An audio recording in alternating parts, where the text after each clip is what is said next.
ओम शांति। आज है 24 मार्च 2026 की मुरली के मुख्य पॉइंट। तुम्हें पुण्य आत्मा बन सबको सुख देना है। अगर दुख दिया तो फिर अंत समय ट्रिब्यूनल बैठेगी। यहाँ तुम पतित से पावन बनने आई हो, इसीलिए कोई पतित कर्म नहीं करते। ना दे अभिमान में आना है और ना ही कोई के नाम रूप में फंसना है। अपना जीवन हीरे जैसा बनाओ, एक भी पाप नहीं करना, नहीं तो 100 गुना हो जाएगा। देखो बाप कितने निरंकारी हैं, कभी कोई पर गुस्सा नहीं करते। तुम्हें भी बाप समान बनना है, दूसरों से सर्विस नहीं लेनी। हमेशा शीरखंड होकर रहो। जो लून पानी होकर रहते हैं वह बहुत डिसर्विस करते हैं। ऐसे कोई कर्म नहीं करो जो राजा रानी के बदले प्रजा में भी कम पद मिले। बाप जो मत देते उन पर चलो, अपनी मत पर चलने से बर्बादी कर देते हैं। अब सुनते हैं महावाक्यों को विस्तार से। मीठे बच्चे, तुम्हें गृहस्थ व्यवहार में रहते कमल फूल समान पवित्र बनना है। एक बाप की मत पर चलना है, कोई भी डिसर्विस नहीं करनी है। प्रश्न: किन बच्चों को माया जोर से अपना पंजा मारती है? बड़ी मंजिल कौन सी है? उत्तर: जो बच्चे देह अभिमान में रहते हैं उन्हें माया जोर से पंजा मार देती है, फिर नाम रूप में फंस जा पड़ते हैं। देह अभिमान आया और थप्पड़ लगा, इससे पद भ्रष्ट हो जाता है। देह अभिमान तोड़ना यही बड़ी मंजिल है। बाबा कहते हैं, बच्चे देही अभिमानी बनो। जैसे बाप ओबीडियंट सर्वेंट है, कितना निरंकारी है, ऐसे निरंकारी बनो। कोई भी अहंकार ना हो। गीत: ना वह हमसे जुदा होंगी। ओम शांति। बच्चों ने गीत सुना। बच्चे कहते हैं, हम बाबा के थे और बाबा हमारा था। जब मूल वतन में थे तुम बच्चों को ज्ञान तो अच्छी रीति मिला है। तुम जानते हो हमने चक्र लगाया है, अब फिर हम उनके बने हैं। वह आया है राजयोग सिखाकर स्वर्ग का मालिक बनाने। कल्प पहले मुआफिक फिर आया है। अब बाप कहते हैं, हे बच्चे, तो बच्चे होकर यहाँ मधुवन में नहीं बैठ जाना है। तुम अपने गृहस्थ व्यवहार में रहते कमल फूल समान पवित्र रहो। कमल फूल पानी में रहता है परंतु पानी से ऊपर रहता है, उन पर पानी लगता नहीं है। बाप कहते हैं, तुमको रहना घर में ही है, सिर्फ पवित्र बनना है। यह तुम्हारा बहुत जन्मों के अंत का जन्म है। जो भी मनुष्य मात्र हैं उन सबको पावन बनाने में आया हूँ। पतित पावन सर्व का सद्गति दाता एक ही है, उनके सिवाय पावन कोई बना ना सका। तुम जानते हो आधा कल्प से हम सीढ़ी उतरते आए हैं। 84 जन्म तुमको जरूर पूरे करने हैं और 84 का चक्र पूरा कर जब फिर जड़ जड़ीभूत अवस्था को पाते हैं तब मुझे आना पड़ता है। बीच में और कोई पतित से पावन बना नहीं सकता। कोई भी न बाप को न रचना को जानते हैं। ड्रामानुसार सबको कलयुग में पतित तमो प्रधान बनना ही है। बाप आकर सबको पावन बनाए शांति धाम ले जाते हैं और तुम बाप से सुखधाम का वर्षा पाते हो। सतयुग में कोई दुख होता नहीं है, अभी तुम जीते जी बाप के बने हो। बाप कहते हैं, तुमको गृहस्थ व्यवहार में रहना है। बाबा कभी किसी को कह नहीं सकते कि तुम घर बार छोड़ो, नहीं। गृहस्थ व्यवहार में रहते सिर्फ अंतिम जन्म पवित्र बनना है। बाबा ने कभी कहा है क्या कि तुम घर बार छोड़ो, नहीं। तुमने ईश्वरी सेवा अर्थ आपे ही छोड़ा है। कई बच्चे हैं घर गृहस्थ में रहते भी ईश्वर समान है, छुड़ाया नहीं जाता। बाबा किसको भी छुड़ाते नहीं हैं। तुम तो आपे ही सर्विस पर निकलते हो, बाबा ने किसको छुड़ाया नहीं है। तुम्हारे लौकिक बाप शादी के लिए कहते हैं, तुम नहीं करते हो क्योंकि तुम जानते हो कि हम अब मृत्युलोक का अंत है, शादी बर्बादी ही होगी, फिर हम पावन कैसे बनेंगे। हम क्यों न भारत को स्वर्ग बनाने की सेवा में लग जाएं। बच्चे चाहते हैं कि राम राज्य हो, पुकारते हैं ना, हे पतित पावन सीताराम, हे राम आकर भारत को स्वर्ग बनाओ। कहते भी हैं परंतु समझते कुछ भी नहीं। सन्यासी लोग कहते हैं इस समय का सुख कागविष्ठा की समान है। बरोबर है भी ऐसे, यहाँ सुख तो है ही नहीं, कहते रहते हैं परंतु किसकी बुद्धि में नहीं है। बाप कोई दुख के लिए यह सृष्टि थोड़े ही रचते हैं। बाप कहते हैं क्या तुम भूल गए हो, स्वर्ग में दुख का नाम निशान नहीं रहता, वहाँ कंस आदि कहाँ से आए। अब बेहद का बाप जो सुनाते हैं उनकी मत पर चलना है। अपनी मनमत पर चलने से बर्बादी कर देंगे।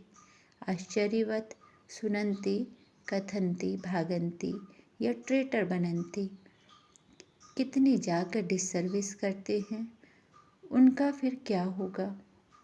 हीरे जैसे जीवन बनाने वाले कौड़ी मिसल बना देते हैं, पिछाड़ी में तुमको सब अपना साक्षात्कार होगा। ऐसी चलन के कारण यह पद पाया। यहाँ तो तुमको कोई भी पाप नहीं करना है, क्योंकि तुम पुण्य आत्मा बनते हो। पाप का फिर 100 गुना दंड हो जाएगा। भल स्वर्ग में तो आएंगे परंतु बिल्कुल ही कम पद। यहाँ तुम राजयोग सीखने आए हो, फिर प्रजा बन जाते हैं। मर्तबे में तो बहुत फर्क है ना, यह भी समझाया है। यज्ञ में कुछ देते हैं फिर वापस ले जाते हैं तो चंडाल का जन्म मिलता है। कई फिर बच्चे फिर चलन में भी चलते हैं। बाबा समझाते हैं ऐसे कर्म नहीं करो जो राजा रानी के बदले प्रजा में भी कम पद मिले। यज्ञ में स्वाहा होकर भागंती होते तो क्या जाकर बनेंगे। यह भी बाप समझाते हैं बच्चे कोई भी विकर्म नहीं करो, नहीं तो 100 गुना सजाएं मिलेंगी। फिर क्यों नुकसान करना चाहिए। यहाँ रहने वालों से भी जो घर गृहस्थ में रहते हैं, सर्विस में रहते हैं, वे बहुत उच्च पद पाते हैं। ऐसे बहुत गरीब हैं, 8 आना व रुपया भेज देते हैं, और जो भल यहाँ 1000 भी देवें तो भी गरीब का ऊंच पद हो जाता है, क्योंकि वह कोई पाप कर्म नहीं करते हैं। पाप करने से 100 गुना बन जाएगा। तुमको पुण्य आत्मा बन सबको सुख देना है। दुख दिया तो फिर ट्रिब्यूनल बैठती है, साक्षात्कार होता है कि तुमने यह किया, अब खाओ सजा। पद भी भ्रष्ट हो जाएगा।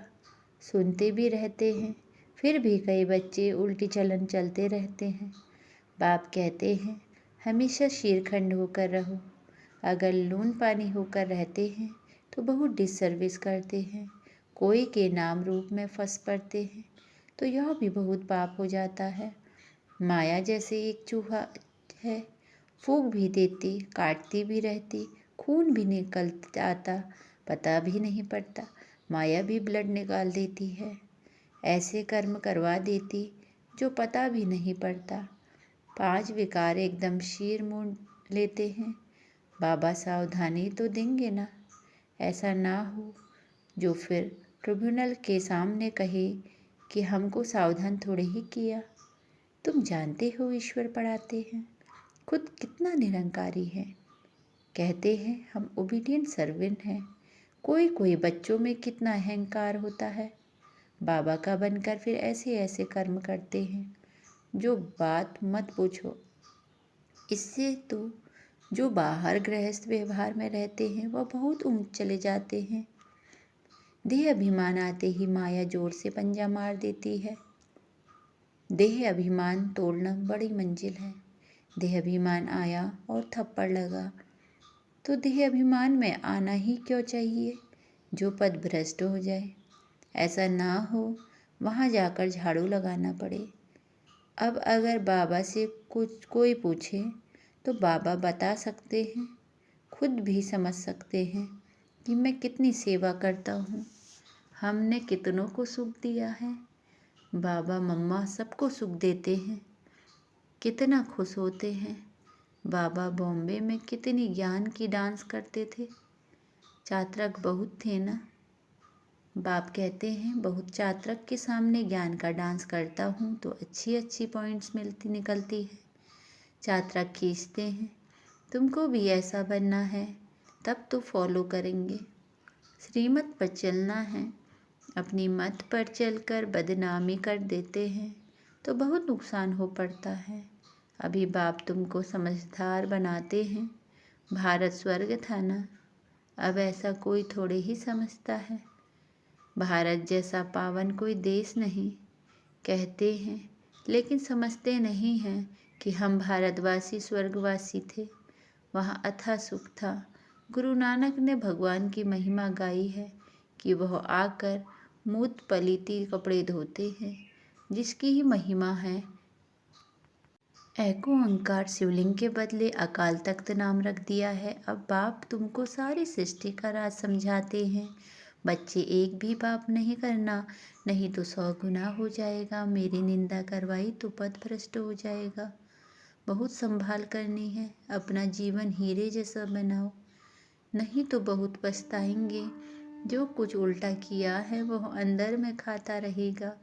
क्या कल्प कल्प हम ऐसे करेंगे जिससे नीच पद पाएंगे। बाप कहते हैं माता पिता को फॉलो करना चाहते हो तो सच्चाई से सर्विस करो। माया तो कहाँ ना कहाँ से घुस कर आएगी। सेंटर्स की हेड्स को भी बिल्कुल निरहंकारी होना चाहिए। बाप देखो कितना निरहंकारी है। कई बच्चे दूसरों से सर्विस लेते हैं। बाप कितना निरहंकारी है, कभी किसी पर गुस्सा नहीं करते। बच्चे अगर नाफरमान बरदार हो तो बाप उनको समझा तो सकते हैं, तुम क्या करते हो। बेहद का बाप ही जानते हैं। सब बच्चे एक समान सपूत नहीं होते, कपूत भी होते हैं। बाबा समझानी देते हैं। ढेर बच्चे हैं, यह तो वृद्धि को पाते हजारों के अंदाज में हो जाएंगे। तो बाप बच्चों को सावधानी भी देते हैं, कोई गफलत नहीं करो। यहाँ पतित से पावन बनने आए हो तो कोई भी पतित काम नहीं करो। ना नाम रूप में फंसना है, ना देह अभिमान में आना है। देही अभिमानी हो, बाप को याद करते रहो, श्रीमत पर चलते रहो। माया बड़ी प्रबल है, बाबा सबको समझा देते हैं। अच्छा, मीठी मीठी सी किलते बच्चों प्रति माता पिता बाप दादा का याद प्यार और गुड मॉर्निंग। रूहानी बाप की रूहानी बच्चों को नमस्ते। नमस्ते बाबा नमस्ते। सदा रहो हंसते, सदा रहो हंसाते। वाह बाबा वाह, वाह ब्राह्मण परिवार वाह, वाह धरती के लकी सितारे वाह। हम धन्य धन्य हो गए, हम प्रभु को पा गए। शुक्रिया बाबा शुक्रिया। धारणा के लिए मुख्य सार पहला, बाप समान निरहंकारी बनना है, किसी से सेवा नहीं लेनी है, किसी को दुख नहीं देना है। ऐसा कोई पाप ना हो जिसकी सज़ा खानी पड़े। आपस में शीरखंड होकर रहना है। दूसरा, एक बाप की श्रीमत पर चलना है, अपनी मत पर नहीं। वरदान, सेकंड में देह रूपी चोले से न्यारा बन कर्म भोग पर विजय प्राप्त करने वाले सर्वशक्ति संपन्न भव। सेकंड में देह के रूपी चोले से न्यारा बन कर्म भोग पर विजय प्राप्त करने वाले सर्वशक्ति संपन्न भव। विस्तार, जब कर्म भोग का जोर होता है, कर्मेंद्रिय कर्म भोग के वश अपनी तरफ आकर्षित करते हैं। अर्थात जिस समय बहुत दर्द हो रहा है, ऐसे समय पर कर्म भोग को कर्म योग में परिवर्तन करने वाले साक्षी हो। कर्मेंद्रियों से भोग वाले ही सर्वशक्ति संपन्न अष्ट रत्न विजयी कहलाते हैं। इसके लिए बहुत समय का देह रूपी चोले से न्यारा बनने का अभ्यास हो। यह वस्त्र दुनिया की व माया की आकर्षण में टाइट अर्थात खींचा हुआ ना हो, तब सहज उतरेगा। स्लोगन, सर्व का मान प्राप्त करने के लिए निर्वाण चित बनो। निर्वाणता महानता की निशानी है। निर्माणता महानता की निशानी है। मातेश्वरी जी के अनमोल महावाक्य, ईश्वर सर्वव्यापी नहीं है, उसका प्रमाण क्या है। शिरोमणि गीता में जो भगवानुवाच है, बच्चे जहाँ जीत है वहाँ मैं हूँ, यह भी परमात्मा के महावाक्य है। पहाड़ों में जो हिमालय पहाड़ है उसमें मैं हूँ, और सांपों में काली नाग मैं हूँ। इसीलिए पर्वत में ऊंचा पर्वत कैलाश पर्वत दिखाते हैं और सांपों में काली नाग। तो इससे सिद्ध है कि परमात्मा अगर सर्व सांपों में केवल काले नाग में है तो सर्व सांपों में उसका वास नहीं हुआ ना। अगर परमात्मा ऊंचे से ऊंचे पहाड़ में है तो गोया नीचे पहाड़ों में नहीं है, और फिर कहते वहाँ जीत वहाँ मेरा जन्म, गोया हार में नहीं हूँ। अब यह बातें सिद्ध करती हैं कि परमात्मा सर्वव्यापी नहीं है। एक तरफ ऐसे भी कहते हैं और दूसरी तरफ ऐसे भी कहते हैं कि परमात्मा अनेक रूप में आते हैं। जैसे परमात्मा को 24 अवतारों में दिखाया है, कहते हैं कच्छ मच्छ आदि सब रूप परमात्मा के हैं। अब यह है उन्हों का मिथ्या ज्ञान। ऐसे ही परमात्मा को सर्वत्र समझ बैठते हैं, जबकि इस समय कलयुग में सर्वत्र माया ही व्यापक है। तो फिर परमात्मा व्यापक कैसे ठहरा? गीता में भी कहते हैं कि मैं फिर माया में व्यापक नहीं हूँ। इससे सिर्फ सिद्ध है कि परमात्मा सर्वत्र नहीं है। दूसरा, निराकारी दुनिया, आत्मा और परमात्मा के रहने का स्थान। अब यह तो हम जानते हैं कि जब हम निराकारी दुनिया कहते हैं तो निराकार का अर्थ यह नहीं कि उनका कोई आकार नहीं है। जैसे हम निराकारी दुनिया कहते हैं तो इसका मतलब है जरूर कोई दुनिया है, परंतु उसका स्थूल सृष्टि मुआफिक आकार नहीं है। ऐसे परमात्मा निराकार हैं, लेकिन उनका अपना सूक्ष्म रूप अवश्य है। तो हम आत्मा और परमात्मा का धाम निराकारी दुनिया है। तो जब हम दुनिया अक्षर कहते हैं तो इससे सिद्ध है कि वो दुनिया है और वहाँ रहते हैं, तभी तो दुनिया नाम पड़ा है। अब दुनियावी लोग समझते हैं परमात्मा का रूप भी अखंड ज्योति तत्व है। वह हुआ परमात्मा के रहने का ठिकाना, जिसको रिटायर्ड होम कहते हैं। तो हम परमात्मा के घर को परमात्मा नहीं कह सकते। अब दूसरी है आकारी दुनिया, जहाँ ब्रह्मा विष्णु शंकर देवताएं आकारी रूप में रहते हैं। और यह है साकारी दुनिया, जिनके दो भाग हैं। एक है निर्विकारी दुनिया, स्वर्ग की दुनिया, जहाँ आधा कल्प सर्वदा सुख है, पवित्रता और शांति है। दूसरी है विकारी कलयुगी दुख और अशांति की दुनिया। अब वो दो दुनियाएं क्यों कहते हैं? क्योंकि यह जो मनुष्य कहते हैं स्वर्ग और नर्क दोनों परमात्मा की रची हुई दुनिया है। इस पर परमात्मा के महावाक्य हैं, बच्चे मैंने कोई दुख की दुनिया नहीं रची, जो मैंने दुनिया रची है वो सुख की रची है।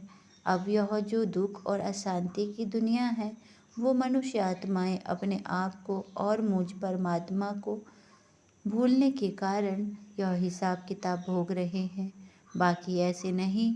जिस समय सुख और पुण्य की दुनिया है वहाँ कोई सृष्टि नहीं चलती। हाँ, अवश्य जब हम कहते हैं कि वहाँ देवताओं का निवास स्थान था तो वहाँ सब प्रवृत्ति चलती थी, परंतु इतना जरूर था वहाँ विकारी पैदाइश नहीं थी, जिस कारण इतना कर्म बंधन नहीं था। उस दुनिया को कर्म बंधन रहित स्वर्ग की दुनिया कहते हैं। तो एक है निराकारी दुनिया, दूसरी है आकारी दुनिया, तीसरी है साकारी दुनिया। अच्छा, ओम शांति। अव्यक्ति सारे निश्चय के फाउंडेशन को मजबूत कर सदा निर्भय और निश्चिंत रहो। विस्तार। साकार में अगर कोई निमित्त श्रेष्ठ आत्मा साथ में होती है तो उनसे कोई भी बात वेरीफाई कराएं, फिर करेंगे तो निश्चय बुद्धि होकर करेंगे। निर्भयता और निश्चय दोनों गुणों को सामने रख करेंगे तो सदा निश्चय और निर्भयता है। वहाँ सदैव श्रेष्ठ संकल्प की विजय है। जो भी संकल्प करते हो, अगर सदा निराकार और साकार साथ व सम्मुख है तो वेरीफाई कराने के बाद निश्चय और निर्भयता से करो। इससे समय भी वेस्ट नहीं जाएगा। अच्छा, ओम शांति।